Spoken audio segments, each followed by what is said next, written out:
Hello and welcome to Taiwan Talk. I'm today's host, Trevor Tortomasi. This week, we're taking a look at how far we've come since the coronavirus pandemic first landed in Taiwan, as far as we can tell, on January 21st, 2020. Taiwan has been preparing itself for an epidemic ever since the establishment of its Central Epidemic Command Center after the 2004 SARS outbreak. But even so, many of us couldn't have expected a year like 2020. Today, I'm speaking with Douglas Habecker, who is not only a survivor of COVID-19, but was also one of the only 799 human beings to be diagnosed with the disease last year in Taiwan. Doug, thanks for taking the time to chat with me today. How are you doing today? Doing well, Trevor. Thank you. So, do you remember when and where exactly you first caught the coronavirus?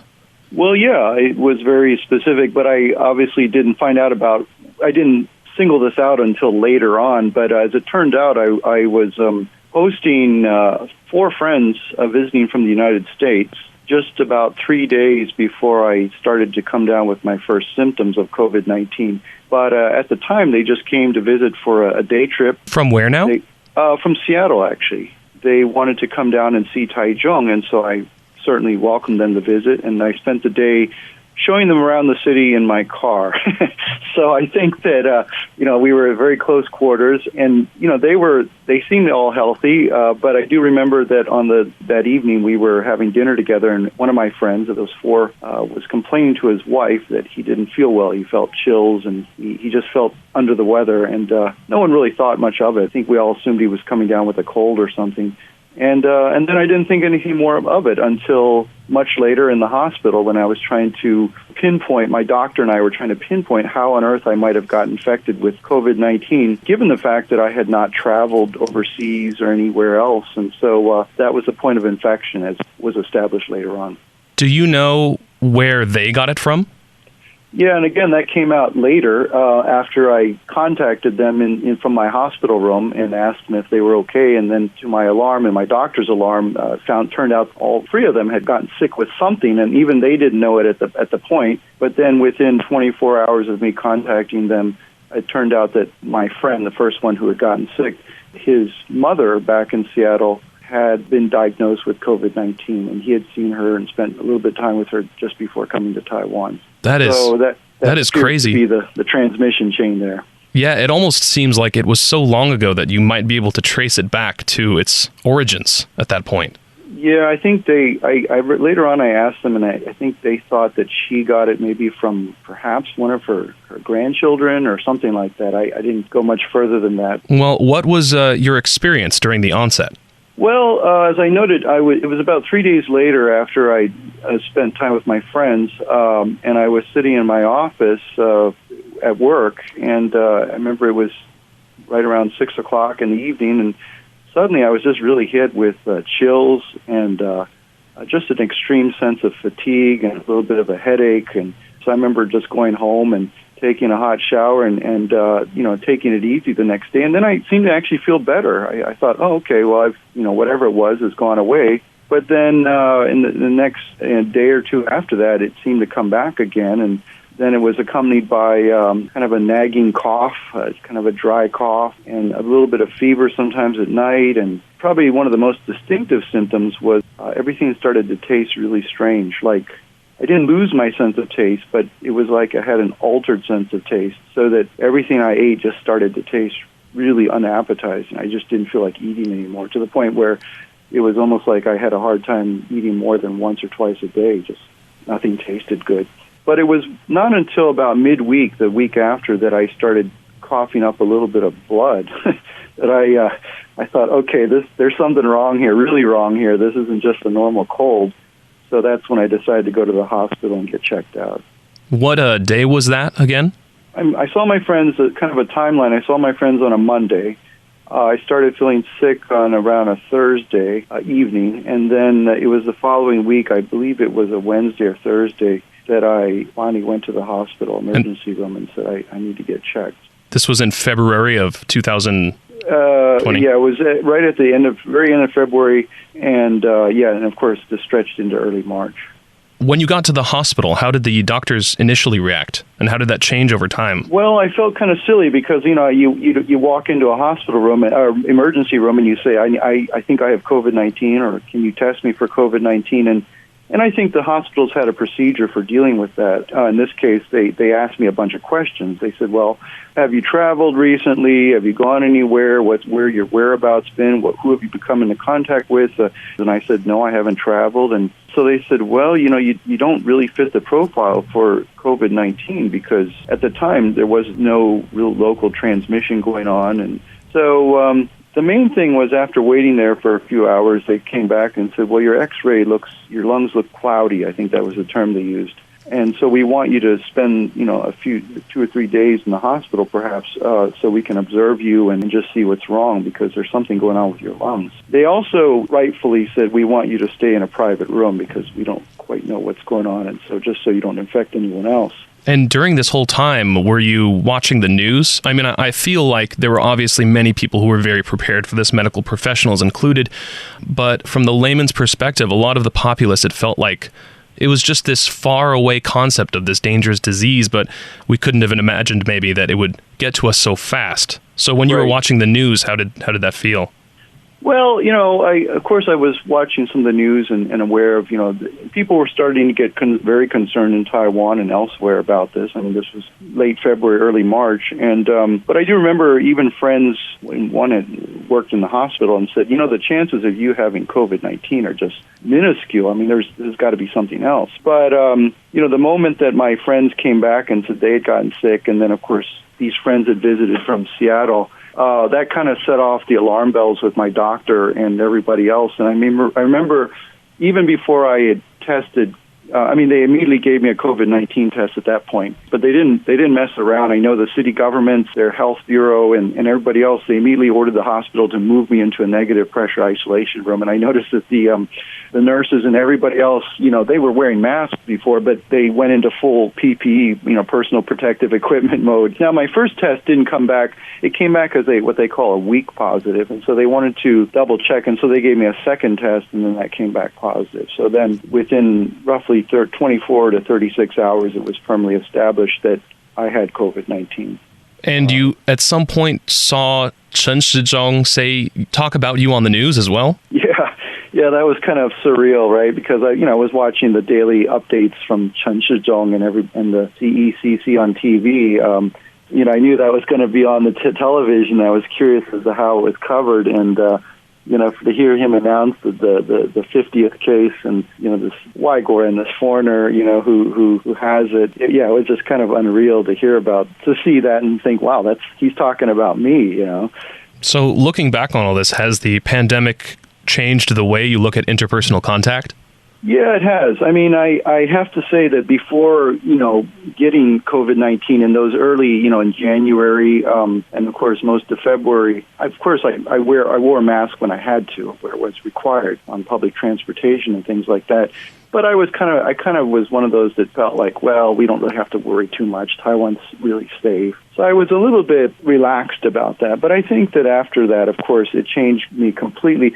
I think it was mainly because of my desire to protect others. And I think that's a big difference between the mindset of Taiwan and say, for example, many Westerners who seem to have the mindset that a mask is, I'm not sick, so therefore I don't need to wear a mask. But I think it's more the idea that you're doing it for society. You're doing it for somebody else. You're not doing it so that someone else doesn't infect. You're doing it so that on that off chance that you might have it, perhaps even be asymptomatic, you don't want to take the chance of infecting somebody else. I'm always thinking in terms of contact tracing, and Taiwan's done a wonderful job of that. But I'm always thinking, what if, I got sick? And then you would have to go back and think, well, did you wear a mask this time? Where were you? Who did you come into contact with? And all that kind of stuff. And that's always kind of spinning through my mind, which is obviously something I wasn't thinking about before I got sick. Right. So yeah. It's one of those things. You don't want Chen Shizhong to go on the television and talk about the contact tracing and say this foreigner went to McDonald's 5 times and Costco. Right. Now, of course, obviously, a lot of people that we still see that in the news. Sometimes people don't know they're sick and they go out. But to be able to step back and say, okay, I was sick and I did come into contact, but I took my precautions. I did what I could to protect other people, even though I didn't know I was sick at the time. I think that's the thing that I would always want to feel, that, even if even when I go downstairs to take out the garbage from my apartment building and I'm in the elevator, if I just have my mask on in the elevator for those, that few seconds, I can say, okay, I took those precautions while I was doing that, even though it's such a small, little task. So I think that makes a difference. And I think a lot of Taiwanese, they have that mindset now too, thanks to the government's constant reminders on TV and everywhere else that this is important. Do you feel stronger or safer knowing that you've already overcome COVID-19? That's an interesting question because obviously immediately after getting out, I was feeling pretty good, because there is at least a short-term resistance, immunity to a virus when you've caught it. I did not, I think, ever assume that I would have long-term immunity. I mean, everything I had read about the coronavirus, I remember asking my doctor about this, and she simply said, we don't really know, which is true. Nobody has a firm answer on that. So I don't know, but I'm not assuming I have any sort of immunity, whereas I have to add that, you read a lot about these, more and more so around the world about what they call these long haulers, people who have had COVID-19 and just continue to have symptoms, and sometimes very bad symptoms. And, one of my friends that infected me, his wife, in fact, who was part of that group, I recently contacted her, and she said she still does not have her sense of taste or smell back. So, that's kind of heartbreaking. Yeah, it's terrible. I mean, I can't imagine that. And I've read about this from other people, too. It can actually have a psychological impact on somebody when you can't taste and smell anything. So, and there's many, many other symptoms. So, first of all, I consider myself very, very fortunate in that regard. I think it's encouraged me to live an even healthier lifestyle, just the basics, make sure you get exercise, eat right, get the right amount of sleep, and all those things. I think in Taiwan, too, obviously Taiwan has done such a marvelous job. I think I can speak better than most in terms of the personally to the wonderful level of care that I received here. I always was confident in Taiwan's healthcare and its ability to react and treat patients, but this has raised it even further, having personally experienced it. And just to see Taiwan come through this to date thus far with flying colors. And hopefully, Taiwan continues to get recognition for that and is able to contribute globally to this ongoing battle. I imagine closer to the end of 2021 or even maybe next year, we'll have to start presenting vaccination records or something before we get on planes. Maybe that's just speculation, but what would need to change before you personally are ready to travel again? That's a great question. I feel like my family's back in the United States, and I haven't seen them. My parents, and I've thought about that. That's obviously, I'm sure everyone has. And having had COVID-19 already once, and not being too eager to get it again, and not knowing, of course, taking for granted any sort of immunity, I think it would have to be having had the vaccination and being fairly confident that the vaccination had reached a certain level of prevalence among travelers and others. I told somebody 6 months ago that I think I could see it coming to a point where everyone needs to have I don't know what you would call, I guess some people are calling it a vaccination passport or something, where anyone who gets on a plane or travels has to present this. And maybe on top of that, even take some sort of quick result test to double check that. Because as we know, obviously, from Taiwan's case, you can show up and say, well, I've been tested negative, but it doesn't mean that you're actually negative. It could mean that the test was no good or wrong. Or the bigger challenge for Taiwan is, of course, there's constantly people coming and going. that it's just the way you have to deal with it.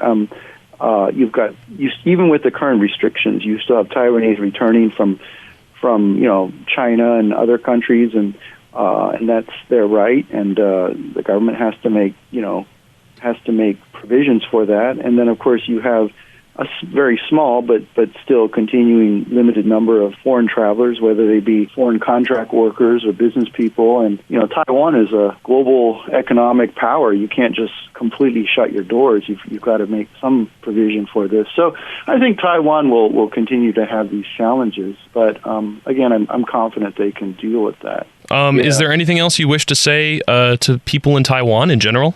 Yeah, I just think stay safe and take precautions. I think the biggest risk that Taiwan has is perhaps complacency, not so much by government authorities, but by everyday people. I think things are so good in Taiwan compared to other countries that it's easy to kind of sit back and say, it doesn't matter. And I don't think those people represent the majority of the people here. I think most people here are very safe. But I think the main thing is Taiwanese need to maintain this great situation they have by being vigilant and taking the proper precautions for others as much as themselves. Yeah, keep up the good work, essentially, but stay vigilant. Yeah, exactly. All right, as we finish up, where can people find your work, if you'd have anything to plug or that you'd like to say? Well, a lot of people have read my articles I've written on my account. I mean, if someone wants to read this in further detail, I'll link to your Taipei Times article in the description. Okay. Ironically, I mean, I run a magazine in Taichung, but it's a city guide magazine, so I did not write. I don't cover that kind of information. We're more about where to go, what to do.